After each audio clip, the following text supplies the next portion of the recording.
कश्मीर में आम शहरियतों की हलाकतों का न थमने वाला सिलसिला जारी है।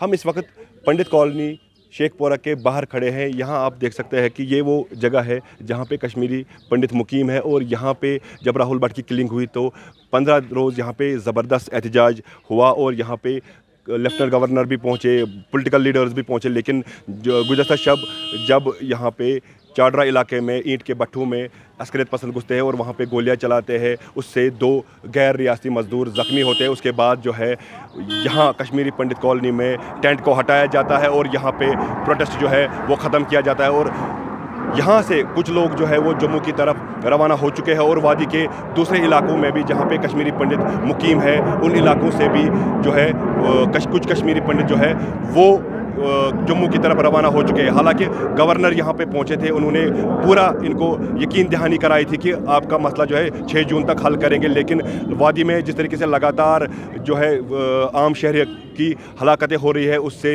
लोग जो है सहमे हुए हैं, घबराए हुए हैं।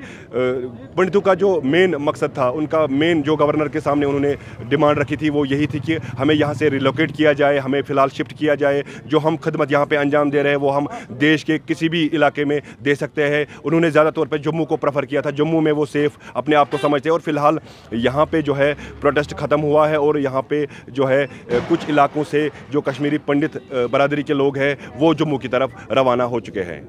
ईटीवी भारत के लिए शेखपुरा पंडित कॉलोनी से मैं समीउल्लाह।